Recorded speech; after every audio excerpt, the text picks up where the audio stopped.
seperti apa di Indonesia. Lanjut. Nah, ini situasi di Indonesia saat ini kasusnya memang masih terus bertambah ya. Ada 10 provinsi besar. Ini Jawa Barat termasuk nomor 2 ya di bawah DKI. Tapi saya rasa ini wajar ya karena penduduknya Jawa Barat adalah penduduk yang tertinggi ya di Indonesia ya, terbanyak di Indonesia. Sehingga risiko terjadinya penularan penyakit yang menular langsung ya seperti ini itu menjadi sangat besar. Tetapi bukan berarti kita akan ya wajarlah berpikiran kalau wajarlah kalau Jawa Barat itu banyak, nggak bisa begitu juga. Berarti memang kita harus bekerja keras untuk tadi melakukan beberapa upaya pengendalian untuk COVID-19.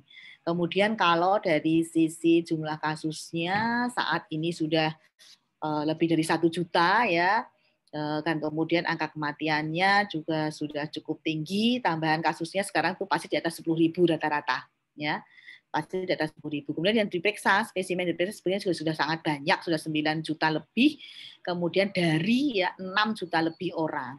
Ya, itulah yang posisi di Indonesia. Seperti di Jawa Barat, saya rasa juga jumlah labnya kan juga sudah banyak ya saat ini.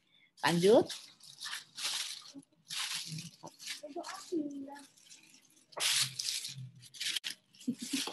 Kemudian kalau kita lihat grafik peningkatan kasus, bisa dilihat ya grafiknya saat ini masih terus ada penambahan kasus dan sepertinya memang kalau kita lihat ini seperti apa ya gelombang ya. Jadi ini kan dasar ini grafik ini dibuat berdasarkan pelaporan ya, laporan harian dari COVID-19 sehingga pada setiap hari Minggu itu rata-rata laboratorium itu libur ya sehingga setiap pada hari Senin biasanya jumlah kasus yang dilaporkan itu menjadi lebih sedikit dibanding hari-hari sebelumnya. Lanjut. Ini grafik yang menunjukkan bagaimana tingkat kesembuhan ya, tingkat kesembuhan dari kasus COVID-19 yang ada. Sebenarnya trennya sudah cukup bagus ya, tetapi ini pada minggu-minggu sekarang ini kok menjadi melandai ya. Nah, inilah yang nanti kita harus kita tingkatkan, harus kita lihat bersama lagi apakah memang benar-benar melandai, memang banyak kasus aktifnya. Jadi banyak kasus aktif yang masih belum ada solusinya ya, masih dirawat lah gitu ya, masih dirawat. Sudah masih belum ada outputnya seperti apa, jadi masih dirawat sehingga kasus aktifnya masih tinggi sehingga angka recovery-nya juga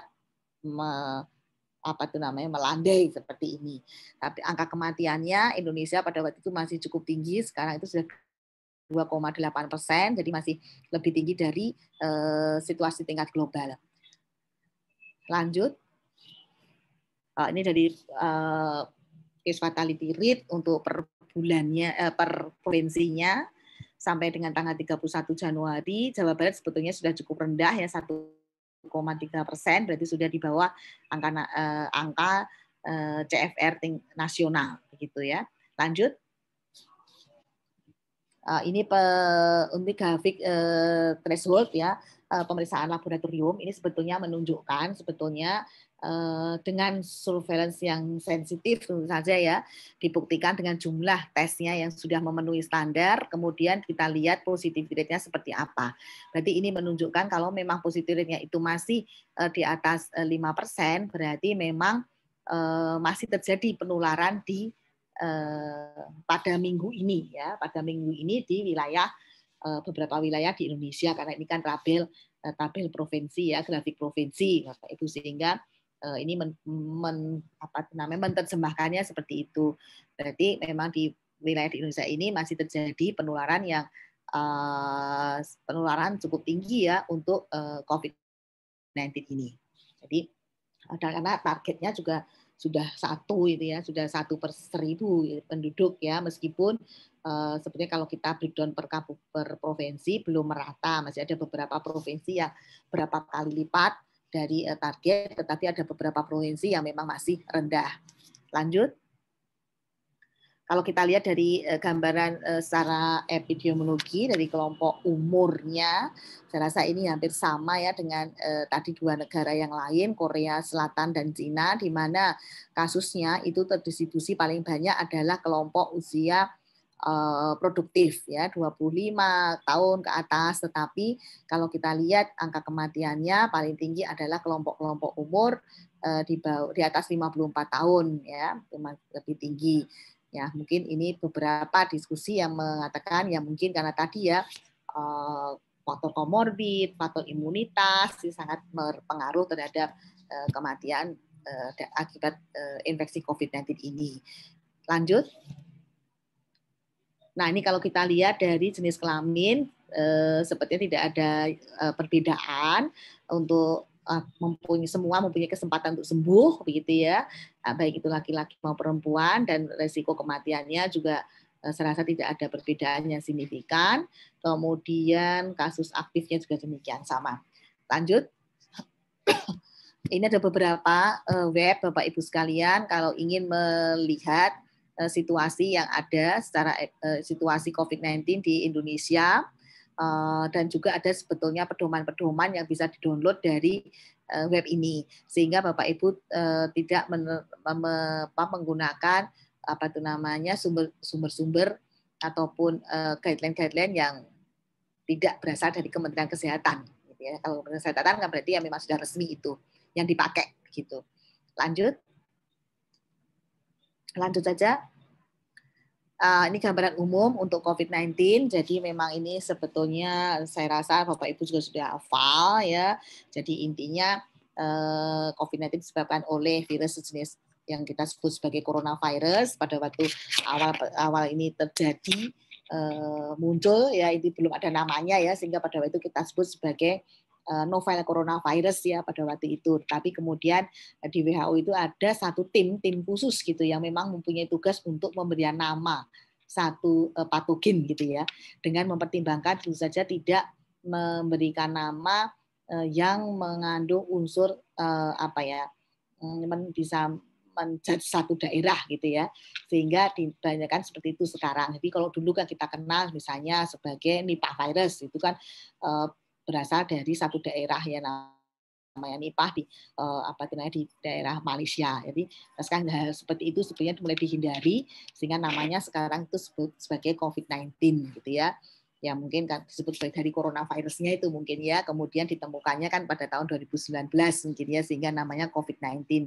Dan ternyata dari kelompok coronavirus tersebut ada beberapa genus, tapi yang patogen itu hanya dari golongan genus alfa dan beta.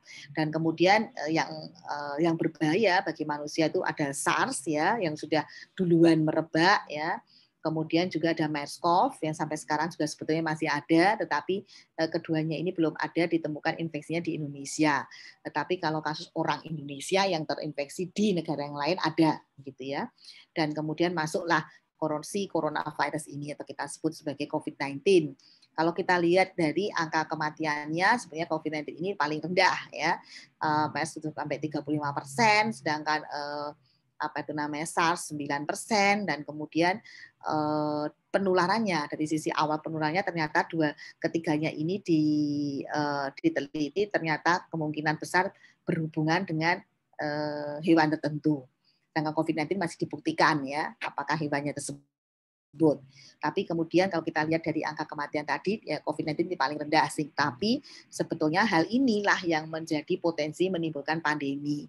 Karena orang dengan terinfeksi oleh COVID-19 ini masih bisa berjalan kemana-mana, masih bisa keliling ke daerah-daerah yang lain, sehingga itu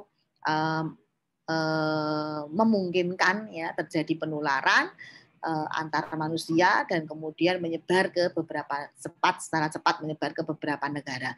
Indonesia saat ini sudah ada di 34 provinsi di 510 kabupaten kota dalam waktu yang tidak terlalu lama ya, kurang dari 1 tahun itu sudah 510 kabupaten kota terdampak oleh COVID-19 ini. Jadi tinggal 4 kabupaten yang rata-rata itu ada di daratan tinggi di Papua. Kita tidak tahu ya di sana ada apa tidak, tapi yang jelas belum ada laporan yang dari 4 kabupaten di wilayah Papua. Tetapi kalau untuk kabupaten yang lain itu sudah semua. Meskipun sebetulnya kalau kita mapping lagi, mungkin di setiap kabupaten kota tidak semua kecamatan itu terdampak. Mungkin masih ada beberapa yang masih belum ada laporan terhadap COVID-19 ini. Tetapi memang kalau berdasarkan pelaporan di pusat itu unit terkecilnya adalah tingkat kabupaten. Kemudian dari sisi gejala pada waktu itu juga dikenal gejalanya itu adalah yang rata-rata ya terkait dengan pentapasan ya, tetapi saat ini sebenarnya sudah berkembang ya ke gejala-gejala yang lain. Lanjut. Virus saat ini ya namanya juga kalau virus memang dia mempunyai sifat sepertinya dia mudah mati, tetapi sifat virusnya yang apa ya namanya yang menjadi penting itu adalah mereka itu mudah mutasi. Jadi ada beberapa virus yang sifatnya seperti itu. Saya rasa ini hampir sama juga dengan virus influenza ya. Ada unsur H dan N di sana ya yang itu bisa mutasi sesuai dengan probabilitas HN-nya tersebut dan bisa menjadi lebih patogen tetapi juga bisa tidak menjadi patogen ya tergantung dari mutasinya tersebut. Nah, ini ternyata sudah terjadi juga pada COVID-19 ini. Itu tetapi saat ini Indonesia juga sudah melakukan pendataan ya surveillance untuk kita juga agar mengetahui apakah ada varian-varian baru terjadi di Indonesia. Tetapi pada saat ini belum ditemukan sampai saat ini ya kita tidak tahu nanti kemudian hari seperti apa. Lanjut. Lama virus karena ini virus jadi dia itu bisa bertahan. Dia sebenarnya mudah mati dengan ultraviolet dengan pemanasan, tetapi mereka bisa juga ada ya di permukaan benda sesuai dengan tipe-tipenya ini. Tapi saya rasa ini adalah tidak mutlak 3% ya sangat tergantung dari situasi sekitarnya ya tergantung dari kondisi suhu, kelembaban dan sebagainya. Tetapi intinya adalah bagaimana kita harus melakukan desinfeksi pada setiap permukaan benda yang sering tersentuh oleh orang lain.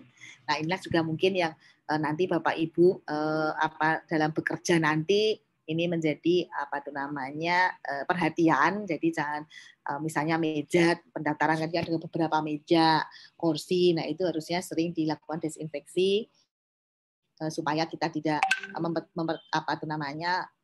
kita tidak mengharapkan terjadi penularan di tempat vaksinasi kan gitu ya, karena kan kita tidak tahu orang sasaran yang datang itu pada masa inkubasi atau tidak atau sudah terinfeksi atau tidak ya kita tidak tahu sehingga perlu sekali untuk dilakukan penerapan PPI untuk di tempat vaksinasi nanti. Lanjut. Ini tadi ya sifat kimianya sebenarnya dia mati ya dengan ultraviolet, mati dengan pemanasan, mati dengan alkohol. Saya rasa sebetulnya mudah ya untuk mati si virus ini karena virus ini berbeda sekali mungkin dengan bakteri. Kalau di Jawa Barat ini ada antraks ya, di daerah Depok itu kan ada antraks ya, Cibinong segala macam itu. Nah kalau antraks kalau kita bandingkan antraks itu kalau dia kena sinar matahari dia akan membentuk spora ya sehingga itu dia tidak mati tetapi nanti bisa kalau pada kondisi tertentu dia bisa menimbulkan penularan kembali. Tapi kalau ini virus tidak ya, berarti memang dia cepat mati sebetulnya. Tetapi tadi dia menularnya ya juga cepat gitu ya. Lanjut. Nah, replikasi virus saat ini ada beberapa reseptor AC2 itu yang tempat-tempat atau organ-organ tertentu yang memang cocok ya untuk si virus tersebut menempel. Kalau dulu kan memang kita fokusnya pada organ-organ pernapasan, tapi ternyata saat ini sesuai dengan gejalanya pun juga demikian, ternyata bisa cocok juga pada ginjal, kulit ya dan sebagainya, hati, otak dan sebagainya. Lanjut. Ini beberapa manifestasi klinis tadi ya sesuai dengan reseptornya tadi yang paling dulu yang kita tahu tuh hanya yang organ pernapasan tapi ternyata sekarang melebar ke beberapa organ yang lainnya sehingga ada beberapa klinisi yang menyebut ini sebagai penyakit 1000 wajah gitu ya karena saat ini ada gejala diare ya ada gejala penurunan kesadaran juga kemudian ada dari sisi persarafan ya hilang pembau maupun perasa. Ini yang menjadi perbedaan sebetulnya bila kita bandingkan dengan gejala-gejala pasien-pasien awal COVID-19 ya dibandingkan dengan saat ini. Lanjut. ada beberapa manifestasi klinisnya. Jadi dari penyakit tadi kalau CFR-nya kan juga kecil ya, sehingga sebetulnya yang paling banyak untuk COVID-19 ini, infeksi COVID-19 ini, gejala yang nampak itu adalah sifatnya yang tidak ada mild ya, jadi hampir tidak ada tanda yang muncul gitu ya. Kemudian juga yang ringan atau moderat, dan kemudian hanya 20% yang berat, tetapi dari 20% tersebut yang kritis itu hanya 5%. Ini secara perhitungan ya, perhitungan dari beberapa negara yang melaporkan infeksi COVID-19 saat ini. Sedangkan komorbid yang ada itu yang paling banyak adalah hipertensi, kemudian penyakit kardiovaskuler, diabetes ya. Sehingga ini saya rasa ini di Indonesia juga cukup banyak ya. Saya nggak tahu nih hasil riskesdas yang di Jawa Barat di tempat Bapak Ibu sekalian, apa ini PTM yang paling banyak di situ. Nanti itu saya rasa menjadi perhatian kita juga pada waktu nanti melakukan screening terhadap sasaran yang akan divaksinasi. Lanjut. Nah, ini ada beberapa komorbid yang terdata di Indonesia sampai saat ini. Kalau untuk kasusnya yang paling banyak itu adalah hipertensi, diabetes DM ya, diabetes dan mellitus dan jantung. Nah, ini saya nggak tahu nih di tempatnya di Bapak Ibu di wilayah kerja Bapak Ibu puskesmas seperti apa. Tetapi ini menjadi gambaran secara umum untuk Indonesia seperti inilah. Sehingga nanti memang harus hati-hati pada saat melakukan wawancara screening terhadap sasaran yang akan dilakukan vaksinasi. Lanjut. Cara penularan saat ini masih ditetapkan kalau COVID-19 ini terjadi melalui droplet ya, percikan ludah. Berarti memang harus transmisi itu bisa terjadi apabila kita dalam posisi berdekatan ya, kontak erat itu ya. Kalau sedangkan airborne itu dalam kondisi-kondisi tertentu mungkin ya, pada saat kita melakukan melakukan kegiatan penanganan kasus ya, melakukan intervensi penanganan kasus, atau juga mungkin kita ada di ruang tertutup di mana orang itu banyak sehingga dosis virus yang berkumpul di satu ruang tersebut menjadi banyak. Nah, itu ada beberapa, tetapi secara resmi itu masih disebut sebagai droplet infection, di mana tadi penularannya ya terus ada yang kontak erat. Kemudian dari sisi inkubasi, karena ini penyakit akut ya, sehingga inkubasinya adalah meskipun bisa sampai 14 hari, tetapi rata-rata itu 1 minggu ya, 5 sampai 6 hari. Lanjut. Cara penularan tadi ya. Tadi cara penularannya tadi secara droplet, kemudian waktu nih sebetulnya waktu penularannya itu sebetulnya ada 2 stadium ya, presimptomatis dan simptomatis. Jadi kalau yang presimptomatis itu sudah dimulai bisa menularkan 2 hari sebelum onsetnya muncul gitu.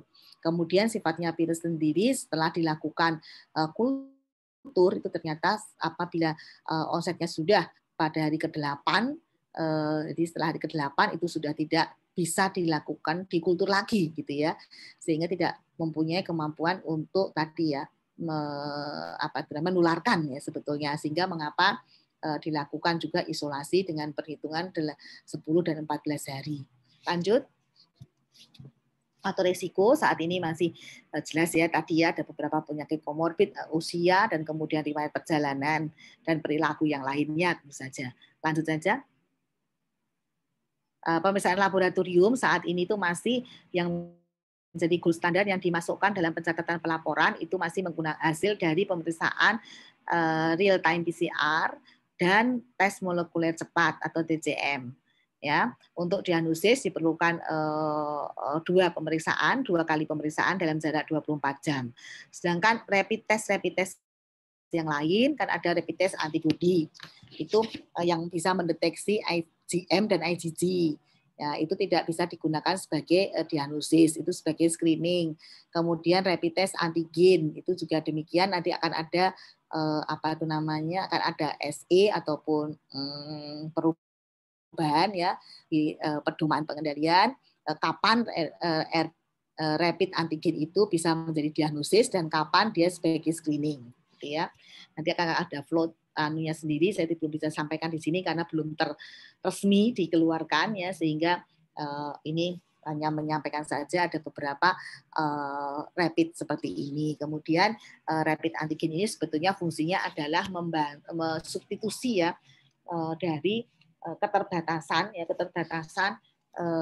laboratorium PCR. Jadi kalau memang jauh ya misalnya di beberapa daerah itu masih jauh sekali ke labnya dan labnya mungkin PCR-nya sangat terbatas, itu bisa menggunakan rapid antigen ini ya gitu.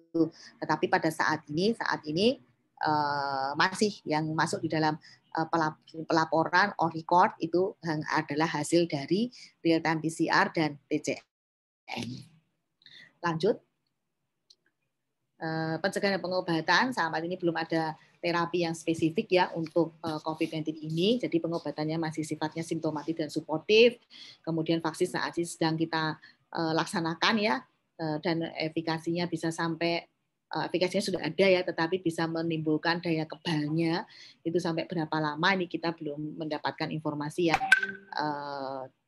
valid gitu ya dari beberapa negara. Tetapi tentu saja kita menginginkan ya minimal bisa 1 tahun gitu ya, supaya kita bisa mempunyai tingkat kekebalan yang cukup tinggi dan kita bisa membantu mengurangi penularan dari COVID-19 ini. Lanjut saja. Agenda sama, konsep immunity inilah yang sebetulnya kita harapkan. Jadi dengan adanya kegiatan vaksinasi COVID-19 ini, apabila sebagai contoh pertama ini, yang tahap pertama ini, apabila ada orang yang terindikasi, kemudian menular ke orang lain, menjadi penularan baru dan seterusnya. Tapi dengan adanya imunisasi ini, kita mengharapkan dari satu orang yang indikasi yang terkonfirmasi positif kasus COVID-19, kemudian menularkan ke orang lain, di mana orang lain sudah mempunyai imun, sehingga tidak terjadi penularan. Itu yang kita harapkan, sehingga mudah-mudahan lah ya Bapak Ibu sekalian, dengan tim kerja dari Bapak Ibu sekalian, kita bisa mencapai target dari sasaran-sasaran yang sudah ditentukan untuk COVID-19 ini. Dan sebetulnya memang kalau dari sisi pengalaman, Bapak Ibu sekalian sudah mempunyai pengalaman yang sangat banyak, baik itu untuk polio, campak ya, campak dan rubella, dan PD3I yang lainnya. Nah ini tapi tantangannya nih mungkin dari sisi sasarannya ya, usia sasarannya ini adalah dari kelompok usia dewasa ya, karena yang masih di atas 18 tahun ya, belum yang di bawah, nanti yang di bawah kita tunggu vaksinnya lagi, yang jenis apa lagi yang bisa kita gunakan untuk kelompok umur yang lain.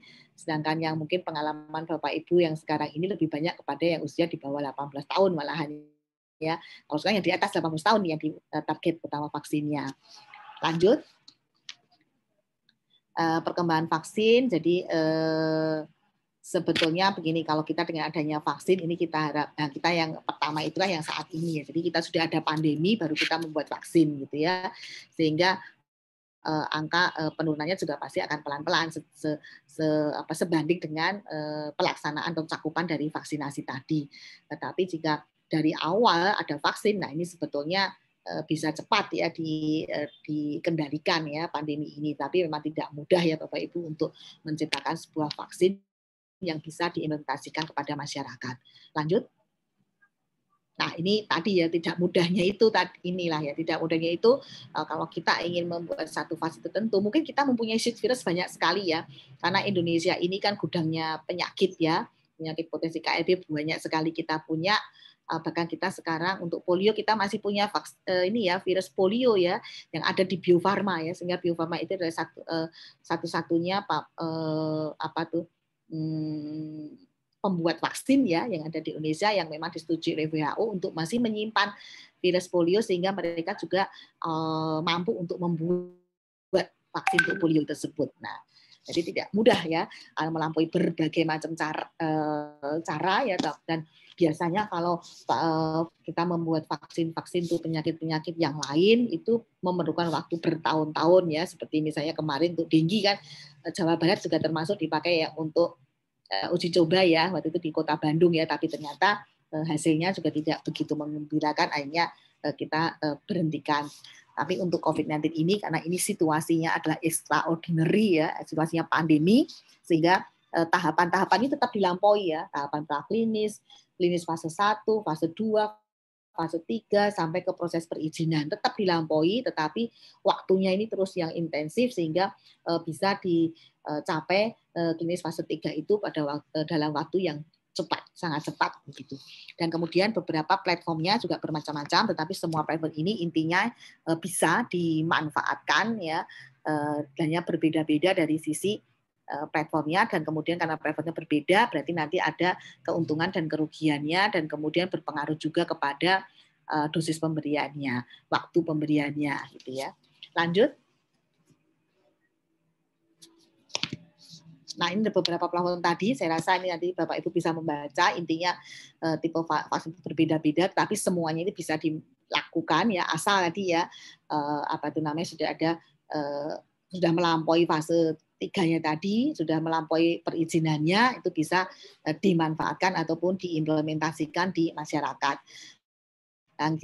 Yang kita gunakan saat ini yang dari Sinovac ya, masih dari Sinovac itu adalah vaksin inaktif ya. Sebenarnya kalau inaktif itu lebih aman ya, tetapi memang ada beberapa kekurangannya, berarti dalam membuat vaksinnya sendiri itu memerlukan jumlah virus yang sangat banyak gitu ya. Kalau di sini di teori dikatakan seperti itu. Tapi nanti berbeda-beda dari platform yang ada.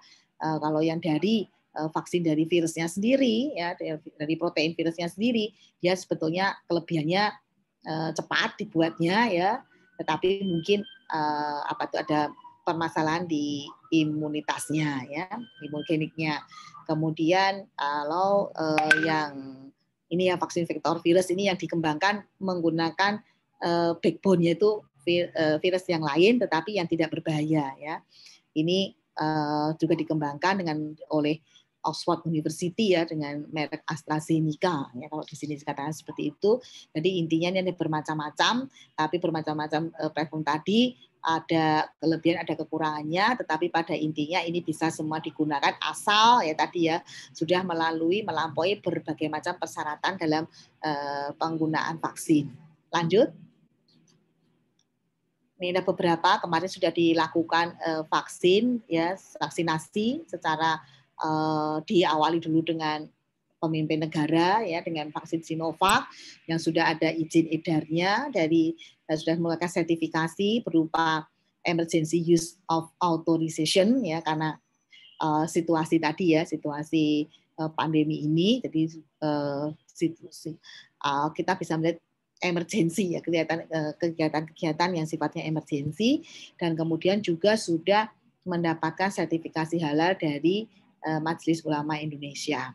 Lanjut. Lanjut aja ini penyuntikan pertama dan saya rasa yang kedua juga sudah ya karena 14 hari kemudian. Kemudian kalau dulu pada awal pandemi kita bergelutnya dengan hoax tentang kasus COVID-19 ya. Tetapi sekarang sepertinya hoaxnya sudah beralih kepada vaksinasi karena sekarang yang sedang ngetren kan vaksinasinya gitu ya sehingga ini menjadi kita bersama ya kita sebagai petugas kesehatan kita harus bisa memberikan pencerahan ya kepada siapapun juga untuk kembali kepada informasi-informasi mengenai vaksin yang benar yang berasal dari sumber yang bisa dipertanggungjawabkan. Lanjut saja.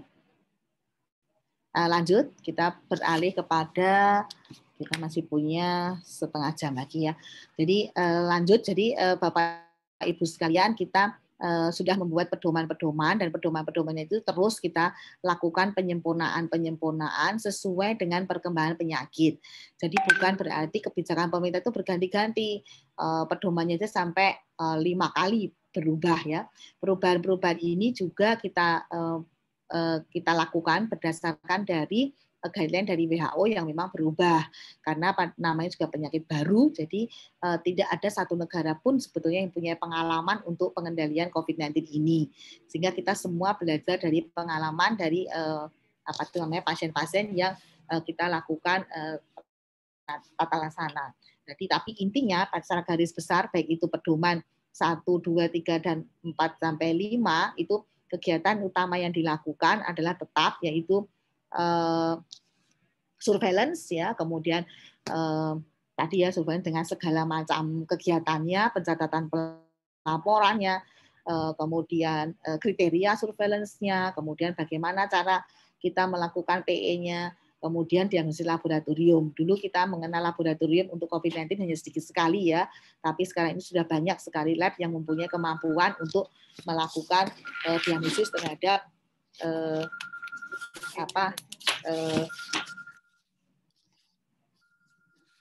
melakukan diagnosis terhadap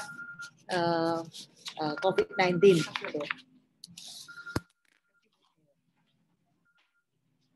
COVID-19 dan kemudian melakukan manajemen klinisnya ya. Kita sudah menyediakan berbagai rumah sakit baik itu rujukan untuk COVID-19 dan juga rumah regional yang atau rumah sakit darurat gitu ya.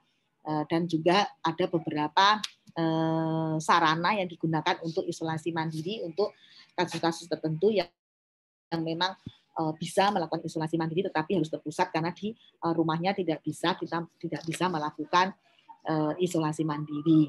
Kemudian upaya pencegahan dan pengendalian ini masih dengan 3M ya yang penerapan protokol kesehatan yang sepertinya memang sulit sekali ini dilakukan oleh kita semua ya. Karena sudah cukup lama dan rata-rata tuh masyarakat sudah bosan itu yang menjadi permasalahan sebetulnya ya.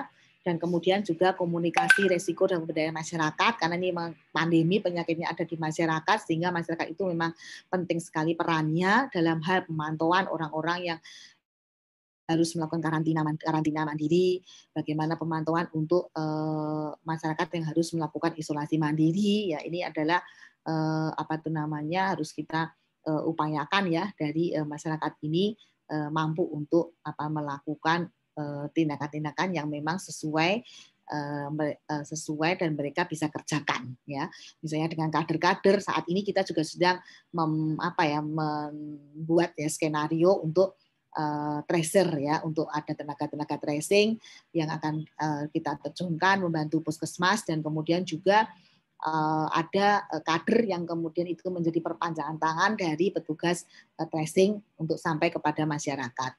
Kemudian pelayanan kesehatan esensial, nah ini ya yang selalu membingungkan kita semua. Saya yakin Bapak Ibu kalau sudah dikasih tahu ini pasti banyak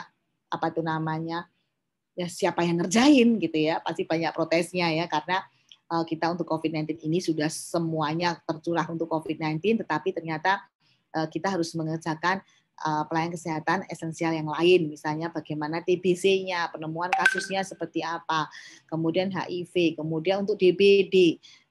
Sekarang sudah mulai masuk musim hujan, nanti ini mulai muncul nih pasti kasus-kasus. Bahkan sekarang kemarin itu terakhir di Purwakarta ya kalau nggak salah ada KLB Cikungunya di sana ya sehingga konsentrasi Bapak Ibu bagaimanapun juga harus terpecah untuk penyakit-penyakit yang lain.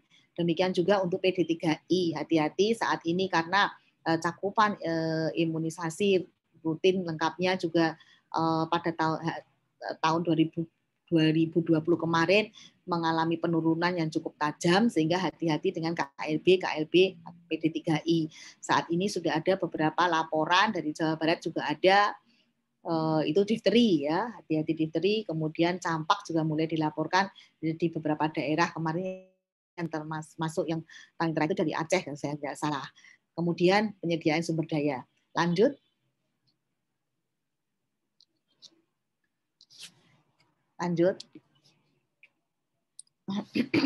Intinya Bapak Ibu dari seluruh upaya pengendalian yang itu ada peran masyarakat di situ 3M dan kemudian perannya pemerintah ini harus saling berkolaborasi, kita bekerja sama agar untuk mencapai upaya pengendalian COVID-19 dan kemudian saat ini juga adanya vaksinasi ya bagaimana vaksin itu tetap dilakukan, tetap diberikan kepada sasaran, tetapi juga kelompok yang sudah tervaksinasi ini juga tidak bisa lepas dari 3M-nya. Tetap mereka harus melakukan protokol kesehatan karena saat ini sasarannya juga belum mencapai target kan, dan kemudian juga daya kebalnya berapa juga kita belum mengetahui sehingga 3M menggunakan masker, mencuci tangan, 3 jarak itu tetap harus dilakukan kepada kelompok-kelompok yang sudah dilakukan vaksinasi. Lanjut. Ini beberapa protokol kesehatannya, nanti Bapak Ibu bisa gunakan slide ini pada waktu memberikan penyuluhan kepada nanti yang yang paling penting saya rasa itu yang kelompok masyarakat nanti ya, baik itu yang pelayanan publik ini kan bidang-bidang yang di luar kesehatan, berarti sebelum divaksin memang harus ada pendekatan-pendekatan penyuluhan-penyuluhan agar nanti tidak menjadi salah salah persepsi apabila terhadap orang-orang yang sudah divaksin. Tetap harus melakukan protokol kesehatan ini. Lanjut. Ini ada beberapa ini saja survei, ini nanti juga bisa Bapak Ibu baca. Intinya adalah sudah ada beberapa kelompok ya, institusi yang melakukan survei terhadap perilaku, bagaimana menggunakan masker, bagaimana mencuci tangan, bagaimana menjaga jarak. Dan kemudian kalau tadi perilaku kuncinya, nah kalau sekarang pengetahuannya dan keyakinannya, ternyata ini yang sudah tahu ya, sudah tahu, rata-rata sudah tahu, tetapi yakinnya ini yang masih kurang ya saya rasa. Lanjut saja. Ini ada beberapa dari sisi survei perilakunya tadi, survei KAP-nya tadi. Nah ini ada beberapa. Ini sebetulnya mungkin saya rasa kalau Jawa Barat sudah pada sering ya mendapatkan informasi mengenai perbedaan-perbedaan dari revisi 4 ke revisi 5 di mana saat ini kriteria surveillance-nya tidak ada lagi PDP ODP, yang ada itu adalah suspek, kemudian kontak erat, kemudian kasus konfirmasi, baik itu kalau tidak bergejala kita sebut sebagai asimptomatik. Kemudian kalau bergejala disebut sebagai simptomatik. Ya. Berarti tidak kita sebut sebagai OTG ya. Jadi konfirmasi itu adalah asimptomatik dan simptomatik. Kemudian probable dan disadid adalah kelompok yang dikeluarkan dari surveillance COVID-19 ini. Lanjut. Kasus suspek, saya rasa untuk proses perubahan ini tidak banyak, ada beberapa ya, kalau ada beberapa ya kalau suspek ini, terutama tadi, dulu itu kan belum ada gejala diare yang awal ya, belum ada gejala penurunan kesadaran, belum ada ya. Kemudian juga sekarang ini tidak yang revisi 5 belum ada anosmia. Sekarang mulai dimasukkan ya. Ada beberapa gejala yang ada untuk COVID-19 yang termasuk di dalam kriteria surveillance untuk kasus suspek. Jadi memang ada gejala-gejala khusus ya, selain gejala-gejala pada akibat saluran pernapasan. Ini yang membedakan. Kalau yang ISPA kan sudah ada yang dulu, kemudian pneumonia juga sudah ada yang dulu.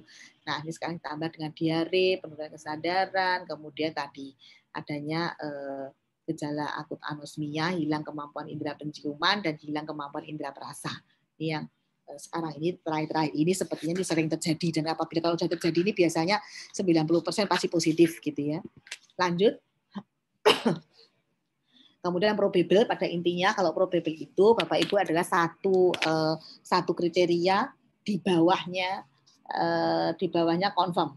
Jadi probable ini adalah untuk kita bisa terjadi pada orang-orang yang datang misalnya ke vaskes sudah dalam kondisi parah sehingga baru dilakukan pengambilan spesimen 1 kali dan kemudian hasilnya pun negatif gitu. Padahal secara mungkin klinisi bisa menjelaskan ya ternyata dari gejala klinisnya itu sangat mengarah kepada COVID-19. Nah, itu masuk kepada kriteria probable, atau justru malah datang-datang sudah sangat parah kemudian meninggal, kita tidak sempat untuk melakukan pemeriksaan dari spesimennya. Jadi tidak sempat mengambil sampelnya, tidak sempat mengambil spesimennya, sudah meninggal. Nah, itu masuk juga sebagai kriteria probable. Tetapi kalau bisa diambil spesimennya, kemudian menunggu hasilnya, itu masih masuk kriteria suspek, ya, sampai hasilnya keluar. Itu masih, meskipun juga pasiennya sudah meninggal, itu masuk suspek sambil menunggu hasil labnya keluar, itu masih suspek karena sudah bisa diambil spesimennya. Tetapi nanti kalau hasil spesimennya ternyata itu negatif pada gejala-gejala yang sangat mengarah kepada COVID-19, inilah masuk sebagai kasus probable. Tetapi kalau hasilnya itu kemudian keluar positif, ya berarti masuk sebagai kasus confirm biasa ya, seperti alur yang biasanya. Kemudian kalau kematian itu kita hitung dari kasus-kasus confirm yang kemudian meninggal selama masa isolasi. itu masuk sebagai kasus confirm kasus kematian untuk COVID-19 ini. Jadi yang kasus confirm atau kasus probable yang meninggal selama masa isolasi. Jadi biasanya kan diisolasi di rumah sakit tertentu ya, kemudian apa itu namanya pasien itu meninggal. Nah itu masih masuk sebagai kematian akibat COVID-19 yang dimasukkan di dalam pencatatan pelaporan COVID-19. Meskipun sebetulnya ada beberapa pendapat ya kemarin yang perlu sebetulnya mengapa ini Indonesia ini CFR-nya masih cukup tinggi. Ada beberapa pakar yang menganjurkan harusnya kita melakukan otopsi verbal. Sebetulnya yang menjadi penyebab kematian itu apa gitu ya? Apakah infeksi COVID-19-nya, artinya apakah efek dari virusnya sendiri atau akibat dari komorbid yang lain. Nah, itu kita belum bisa membedakan saat ini. Tapi intinya adalah semua kasus apa itu namanya confirm yang meninggal pada masa isolasi itu dikategorikan sebagai kematian akibat dari COVID-19 dan dimasukkan di dalam pencatatan harian on record gitu ya.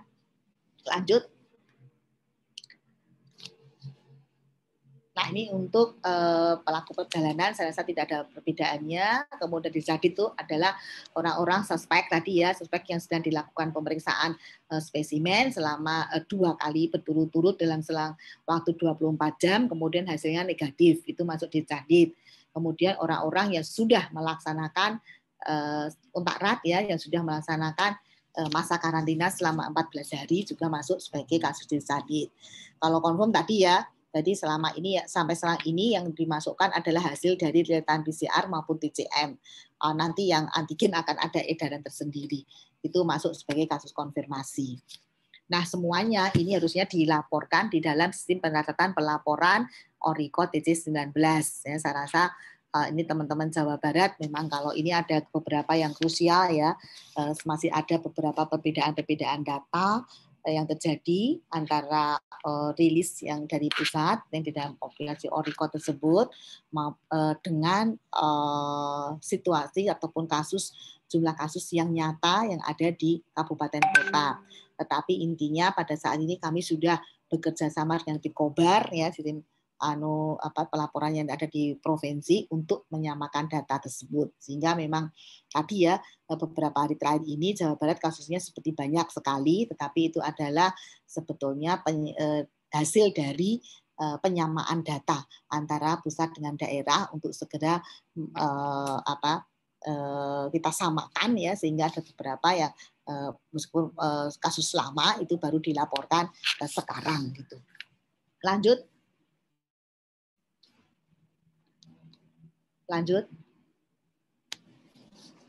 Nah, ini ada beberapa untuk isolasi. Saya rasa ini menjadi hal yang sangat penting disampaikan kepada masyarakat. Jadi kalau isolasi berarti kalau untuk kasus yang sudah terkonfirmasi itu memang harus melakukan isolasi selama 10 hari. Kemudian yang kontak erat itu harus melakukan karantina namanya ya, karantina selama 14 hari. Dan yang penting sekali, yang penting juga apabila kita menemukan kasus suspek Bapak Ibu sekalian, berarti yang sudah ada gejalanya apalagi dia kontak erat mungkin ya. Nah, itu harus langsung dilakukan isolasi dulu sambil menunggu hasil pemeriksaan spesimennya. Jadi nanti kalau misalnya hasil pemeriksaan spesimennya itu positif, itu tidak menambah deretan kontak erat yang harus dilakukan pemantauan. Jadi begitu ada suspek ditemukan, dia harus melakukan isolasi mandiri sambil menunggu hasil pemeriksaan spesimen. Itu yang menjadi sangat penting supaya kita nanti di puskesmas itu tidak hanya mencari kasus terus, tetapi tidak melakukan intervensi yang diperlukan sehingga pola penularan itu masih sering terjadi. Jadi bagaimana kita melakukan isolasi mandiri terhadap pasien yang sudah terkonfirmasi, isolasi mandiri untuk kasus-kasus suspek gitu ya. Ya, itu suspek harus dilakukan sehingga kecepatan hasil laboratorium itu yang menjadi sangat faktor yang krusial. Pada waktu itu saya sempat berkunjung ke kota Sukabumi ya. Itu dikirimnya ke Bandung ya, ke Labkesda Bandung. Nah, ini masih memerlukan waktu cukup lama pada waktu itu ya untuk mengeluarkan hasilnya. Mudah-mudahan saat ini juga sudah mulai ada perkembangan ya ke arah perbaikan di mana sebetulnya target untuk dari WHO itu untuk hasil laboratorium itu harus diperoleh dalam waktu 2 kali 24 jam atau 2 hari berarti. Nah, semakin cepat hasil pemeriksaan tersebut keluar, nah itu akan semakin cepat kita bisa melakukan intervensi. Sedangkan kalau untuk kontak erat ini yang menjadi berbeda. Kadang-kadang ini sulit dijelaskan kepada masyarakat. Kalau kontak erat itu dia harus menyelesaikan waktu 14 hari. Mengapa jadi lebih banyak dia harus berdiam diri di rumah dibandingkan dengan kasus yang konfirmasi. Ya, karena memang kalau kontak erat kan belum ada gejalanya ya, sehingga kita harus amati si kasus kontak erat tersebut selama 2 kali masa inkubasi. Tetapi kalau perbedaannya, kalau untuk yang sudah positif kan dia sudah positif ya, sehingga kita tinggal mengikuti saja, follow up saja bagaimana kelanjutan dari penyakitnya tersebut. Gitu. Kalau dia sudah tidak ada gejala lagi, ya berarti dia sudah bisa selesai. Tapi kalau masih ada gejala karena COVID-19, ya terus harus melakukan isolasi mandiri. Tetapi itu perbedaan yang mendasar ya untuk berapa lama dan sebetulnya kepentingannya untuk apa, ada perbedaan antara isolasi maupun karantina tadi. Lanjut. Ini tadi untuk kasus konfirmasi, jadi saat ini sebenarnya diperkenankan ya melakukan isolasi mandiri di rumah, karena kalau pada awalnya dulu semua kasus setelah terkonfirmasi pokoknya terus masuk rumah sakit gitu ya, dulu seperti itu ya. Tapi kemudian dengan semakin banyaknya kasus dan kemudian juga semakin kita berpengalaman dalam penanganan kasus, sehingga kalau kasus positif yang tanpa gejala, kemudian juga gejala ringan, itu bisa dilakukan isolasi mandiri di rumah. Tetapi tentu saja tetap harus melakukan ada persyaratan-persyaratan tertentu, dan juga puskesmas mempunyai kewajiban untuk melakukan pemantauan per hari, setiap hari sampai dengan selesai melakukan isolasi atau selesai melakukan karantina. Tetapi sebetulnya tidak perlu lagi untuk dilakukan pengambilan spesimen dengan real time PCR tadi. Ya, ini yang sebetulnya menjadi perbedaan dengan penerapan pada revisi 5. Jadi intinya sudah melakukan hari selama jumlah hari untuk isolasi dan tidak ada gejala lagi, itu bisa dikategorikan sebagai selesai melaksanakan isolasi. Kemudian apabila gejala sedang, ini ada beberapa daerah yang mempunyai rumah sakit darurat ya. Ini juga sebetulnya itu seharusnya tidak dilakukan follow up lagi juga. Cukup nanti ada surat dari dokter penanggung jawab pasien. Kemudian kalau gejala berat, nah inilah baru dilakukan follow up, pemeriksaan follow up dengan real time PCR, dan kemudian juga yang membedakan dengan revisi 4 adalah cukup dilakukan 1 kali pemeriksaan, tetapi dengan syarat minimal 3 hari tidak ditemukan lagi gejala COVID-19. Ini baru bisa dikategorikan sebagai sembuh. Lanjut. Ini untuk pelacakan kasus, jadi ini adalah satu kegiatan hulu, penguatan di hulu yang saat ini juga para pimpinan di Kementerian Kesehatan juga akan mulai mengoptimalkan. Saya yakin sebenarnya kegiatan ini dilakukan, tetapi kan memang belum optimal gitu ya, sehingga kegiatan ini harus dioptimalkan untuk upaya melakukan kegiatan tracing ini ya, tracing ini dengan namanya tadi ya pelacakan kontak itu, karena dengan karena tadi ya menularnya juga langsung setelah droplet, yang kita harapkan tidak terjadi yang dari indekis ini bisa menular ke 3 orang, kemudian 3 orang ini menular ke 3 orang lainnya. Inilah yang sebenarnya kita cari, kontak eratnya yang merah-merah ini yang kita lakukan, kita amati, kemudian kita lakukan intervensi dengan karantina tadi. Ya, jadi langsung dilakukan karantina, tidak hanya mengidentifikasi kontak eratnya siapa kemudian didiamkan. Ini yang menjadi sangat penting. Jadi pelacakan kontak ini tidak bisa harus nyambung ya, harus erat dengan isolasi maupun karantina. Lanjut. Ini cara tadi ya mendeteksi siapa, mengidentifikasi sebetulnya siapa yang masuk di dalam kategori kontak erat. Jadi dilihat tadi ya, berdasarkan tadi ya sifat epidemiologinya, memang penularannya bisa terjadi sebelum onset, kemudian kita teruskan sampai 14 hari, atau sebetulnya ini sampai diambil spesimennya, atau sampai dengan dia diisolasi. Ya, kalau dia tidak diisolasi sampai 10 hari, ya berarti 10 hari sebelum diisolasi itulah kita identifikasi semua siapa saja kontak eratnya. Lanjut. Secara untuk pendidikan epidemiologi saya rasa tidak memerlukan, kalau untuk PE itu tidak memerlukan APD level 3, cukup dengan face shield, sarung tangan, tentu saja dengan hand sanitizer, tapi hal ini akan berbeda pada waktu kita melakukan vaksinasi. Lanjut saja, ini pelacakan alurnya. Lanjut. Isolasi mandiri ini nanti bisa disampaikan bahan untuk penyuluhan kepada masyarakat yang dilakukan oleh Bapak Ibu sekalian dalam menentukan sebetulnya siapa sih yang berhak untuk melakukan isolasi mandiri dan siapa yang tidak berhak untuk melakukan isolasi mandiri. Jadi ada persyaratan-persyaratannya ini, apabila itu terpenuhi, nah itu orang tersebut diperbolehkan untuk melaksanakan isolasi mandiri. Tapi kalau tidak, ya berarti dia harus dirawat. Lanjut. Atau ditempatkan di tempat isolasi terpusat sebetulnya ya. Kalau di rumah sakit juga sekarang rumah sakit sudah penuh dengan orang yang bergejala berat, sehingga sebetulnya yang paling tepat adalah kita mempunyai shelter khusus yang untuk menampung orang-orang dengan isolasi yang harus melakukan isolasi mandiri tapi tidak mempunyai tempat khusus untuk melakukan tersebut. Ya. Mungkin hanya inti Bapak Ibu yang bisa kami sampaikan. Terima kasih. Assalamualaikum warahmatullahi wabarakatuh. Kami kembalikan kepada MOT-nya.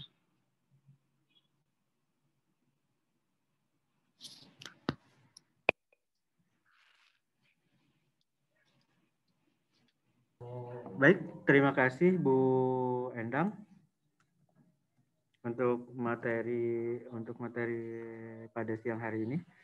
Selanjutnya Bapak dan Ibu, barangkali ada yang mau ditanyakan. Masih ada kesempatan ya Ibu?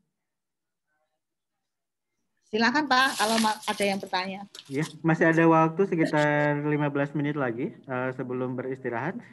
Barangkali ada yang mau ditanyakan atau diklarifikasi. Ini sudah. Ada yang belum, ada yang udah. Lah yang belum disuruh balikin dulu. Jadi makanya atau misalnya bisa melalui chat di chat kalau misalnya tidak berani menyampaikan secara langsung. Belum, tanda tangan dulu. Berarti lengkap dulu kan Ibu ya. Barangkali ada yang mau ditanyakan. Sudah sangat jelas ya Bapak dan Ibu.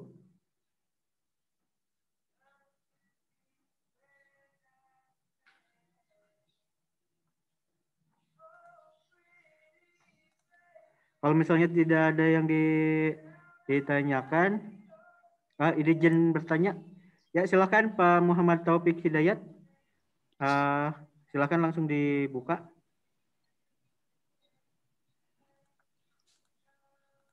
Silakan dibuka untuk suaranya. Pak Muhammad Taufik Hidayat.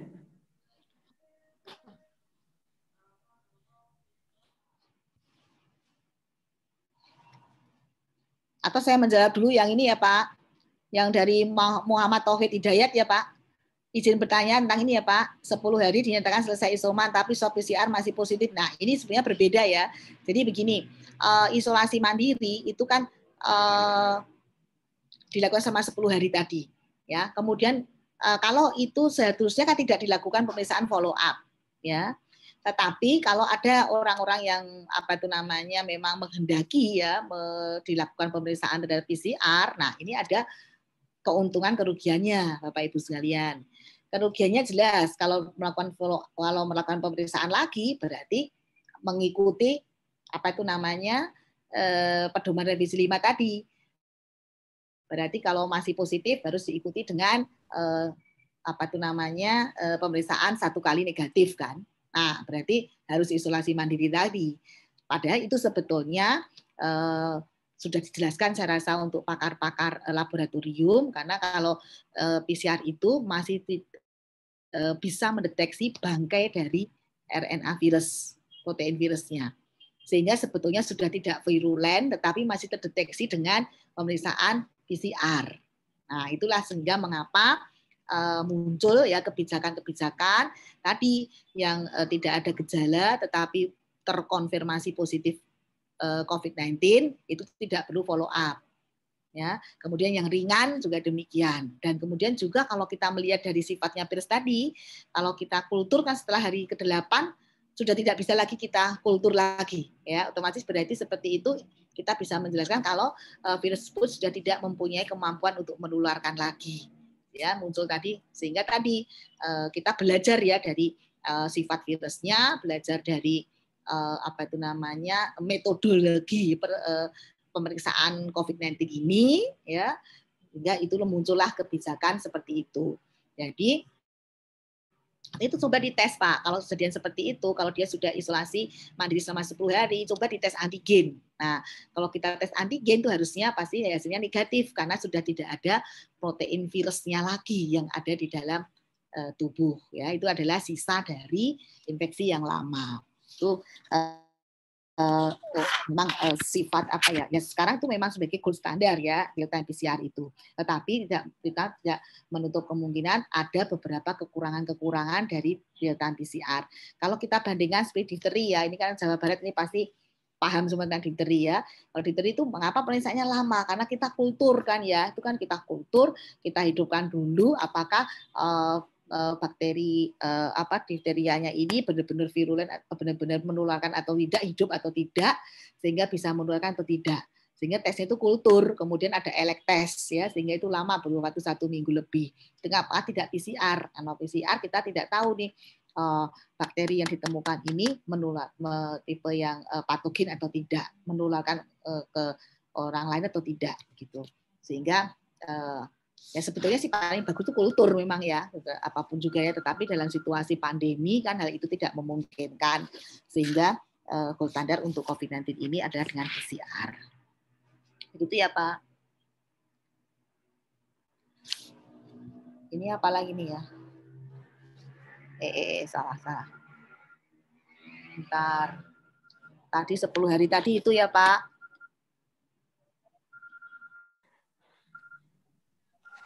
Nah, saya rasa kalau untuk ini ya dari Dr. Arum ini saya rasa nanti saya nggak tahu ini sudah mendapatkan materi tentang juknis untuk vaksin atau tidak. Nanti lihat itu common cold termasuk apa tidak untuk seingat saya tidak ya, termasuk orang-orang yang harus ditunda dulu gitu ya, apa termasuk atau tidak saya nggak ingat, tapi ditanyakan saja lagi nanti untuk materi pemberian vaksinasi ya, masuk pada pasien sasaran yang harus ditunda dulu, harus ini atau tidak. Kemudian bagaimana pasien positif lalu negatif kemudian positif lagi. Nah ini reinfeksi itu secara teori itu IgG ya kan, imunitas kita kan ada 2 ya, IgM dan IgG. IgG itu di dalam literatur disebutkan kalau dia itu sudah mulai menurun setelah 2 bulan.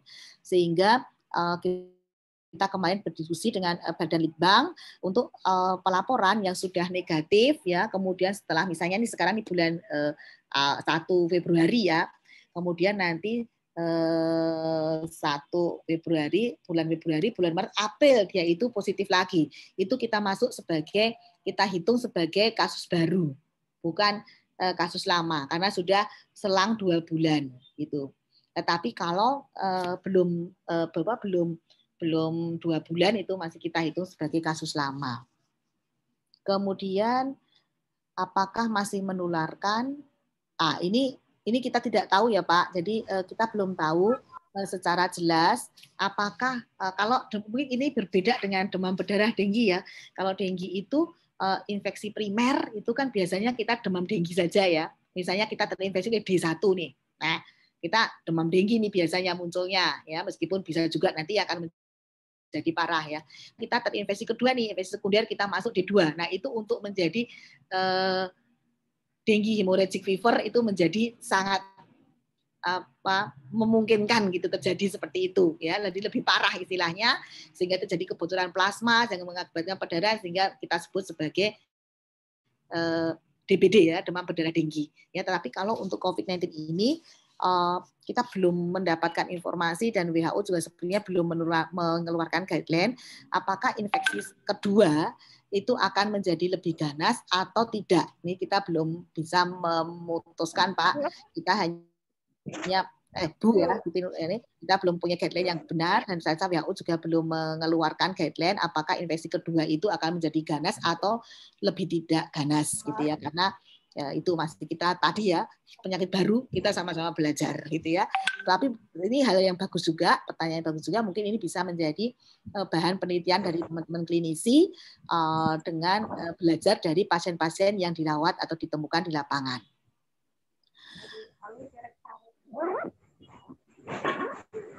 Swabnya negatif tapi IgM-nya masih positif, maknanya gimana?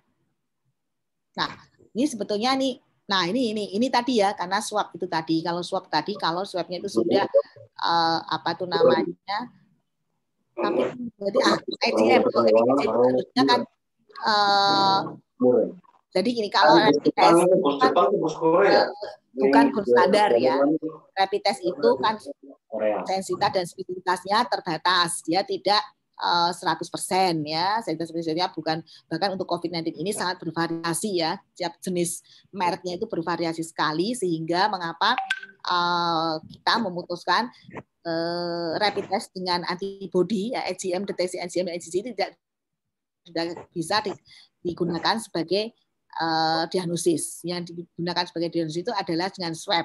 Berarti kemungkinan seperti ini bisa terjadi, IgM-nya positif tetapi swabnya ternyata negatif. Berarti ini terhitung sebagai kasus negatif ya, bukan sebagai kasus positif gitu ya. Kemudian kalau ada rekan nakes riwayat anosmia tetapi tidak di swab, sekarang nakes itu tidak ada keluhan. Nah ini kita nggak tahu ya, ini gimana ini statusnya ini. Tapi intinya kalau tidak ada, kalau nggak salah dari judisnya itu kan kita melakukan wawancara apakah sudah pernah terinfeksi oleh COVID-19. Terinfeksi COVID-19 berarti kan hanya bisa dibuktikan dengan laboratorium. Berarti kalau tidak ada hasil pemeriksaan laboratorium, kita tidak bisa menentukan dia itu sudah terinfeksi COVID-19 atau tidak, gitu ya. Berarti itulah yang menjadi dasar kita untuk melakukan vaksinasi tadi ya, Bapak Ibu. Penyintas dibuktikan dengan hasil laboratorium, tidak bisa dengan gejala klinis saja untuk diagnosis terhadap COVID-19 ini. Begitu Bapak Ibu. Halo? Bapak dan Ibu masih ada pertanyaan? Masih ada waktu? Masih ada Bu sepertinya. Satu lagi. Apa lagi nih ya? Kriteria eksklusi dari penerima vaksin adalah penyelah. Ini tadi yang seperti saya katakan ya Pak. Berarti ini kan harus dibuktikan dengan diagnosis laboratorium Pak. Jadi kalau tadi ya, kalau kita kembali kepada kriteria surveillance tadi yang disebut sebagai positif COVID-19 adalah yang mempunyai hasil laboratorium dengan real time PCR atau dengan TCM hasilnya positif. Itu yang kita sebut sebagai kasus konfirmasi COVID-19. Kalau tidak punya itu ya tidak bisa kita kategorikan sebagai penyintas COVID-19. Begitu ya, Pak Erwin. Jadi tidak bisa dengan gejala klinis. Kalau gejala klinis kan berarti masih termasuk suspek ya. Itu bukan menjadi kelompok penyintas COVID. Jadi yang kasus benar-benar penyintas COVID adalah berarti yang dikategorikan sebagai kasus confirm COVID. Kasus confirm COVID berarti harus ada hasil pemeriksaan laboratoriumnya untuk COVID-19, yaitu hasil pemeriksaan real-time PCR atau dengan hasil pemeriksaan TCM. Ya. Itu Pak.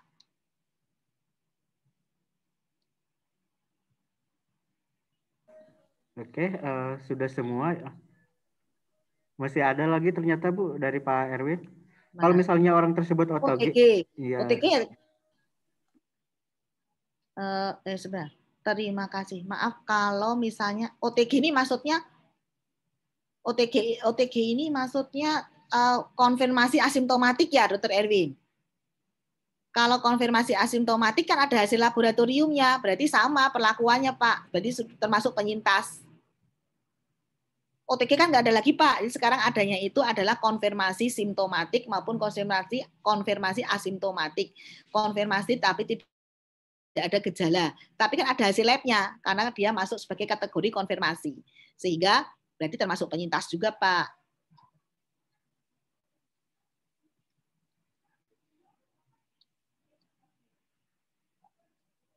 Nah, kalau tentang sistem nanti bisa ditanyakan kepada materi tentang vaksinasi ya Pak. Ini nanti masih ada materi untuk juknis vaksinasi atau tidak? Apa belum? Apa sudah dapat? Belum dapat Bu, Belum. Nah, baru nanti silakan materi ini. ditanyakan ya. Nanti silakan ditanyakan untuk pemberian vaksinasi kedua by sistem atau tidak. Karena kan sekarang sistemnya itu macam-macam sekali ya. Ada yang bisa terdaftar, ada yang belum gitu kan. Ya, nanti silakan ditanyakan. Kemudian juga tadi penundaan kan juga bisa ini, penundaan kan juga bisa. Ya. Baik, masih ada Ibu satu lagi. Oh ini ya.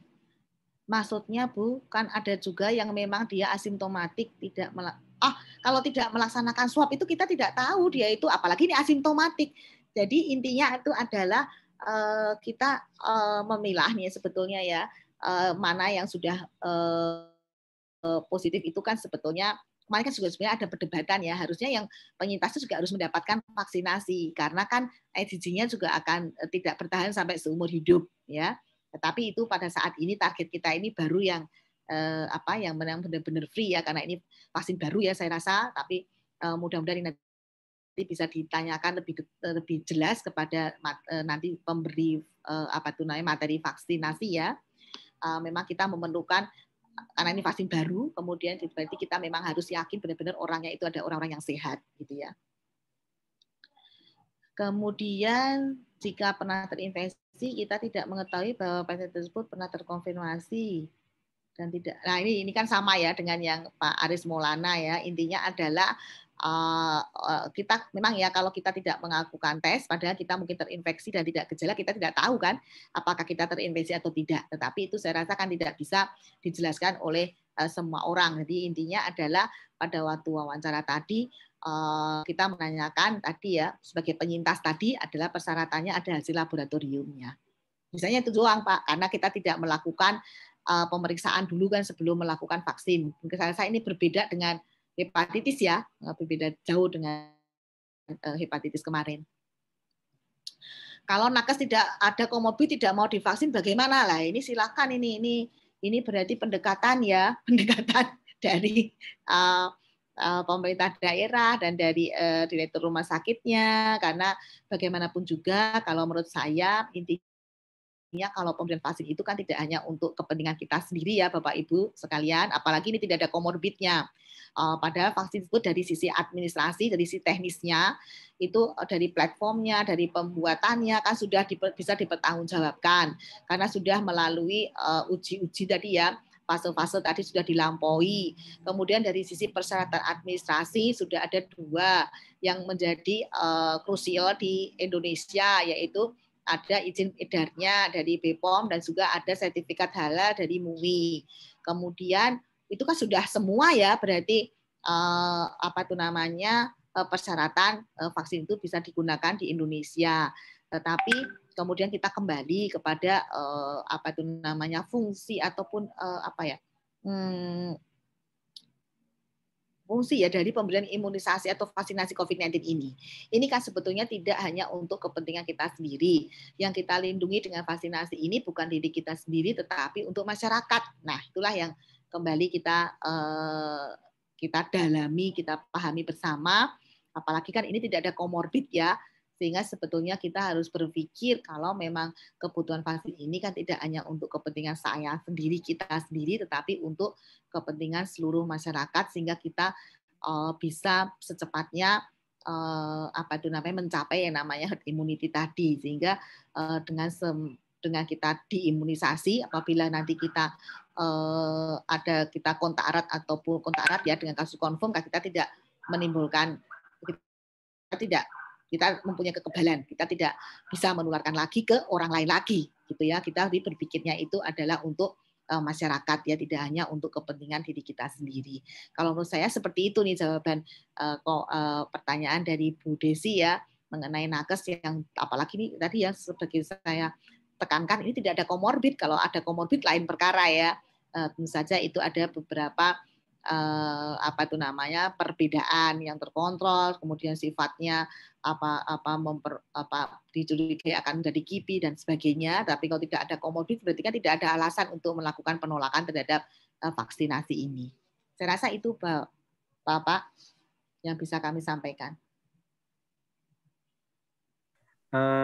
Baik, Bapak dan Ibu, mungkin masih banyak pertanyaan, tapi karena waktunya sudah jam 13.00, nanti untuk pertanyaan-pertanyaan lainnya bisa disampaikan di materi-materi selanjutnya ya, Ibu, karena masih banyak materi-materinya, sehingga Bapak Ibu yang masih belum jelas bisa disampaikan di penjelasan teknis-teknis untuk vaksinasi di materi-materi selanjutnya.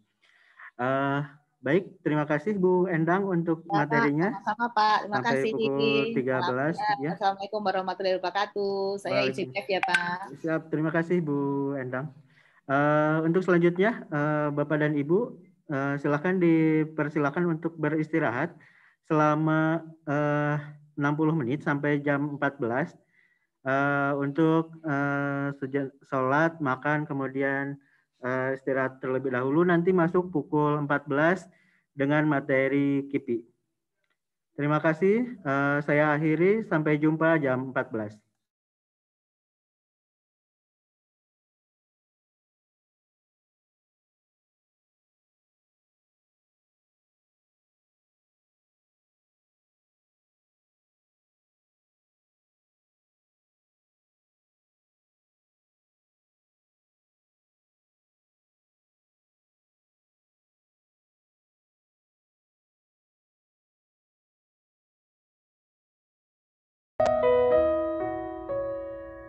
Saat semua menghilang, kau tetap setia menjaga. Kau berkorban tanpa suara demi senyum yang lain. Saat semua tertidur, kau terjaga sepanjang waktu. Silakan Bapak Ibu bisa meninggalkan ruangan meeting ini karena istirahatnya 1 jam, lumayan untuk menghemat kuota Bapak dan Ibu. Silakan dunia telah tersenyum, istirahatnya 1 jam, melihat kau ditutup dulu zoomnya karena istirahatnya 1 jam, tak pedulikan yang kau punya demi raga yang lain. Engkau pahlawan dunia, Tuhan yang kan membalas semua jerih lelah yang tak ternilai demi raga yang lain.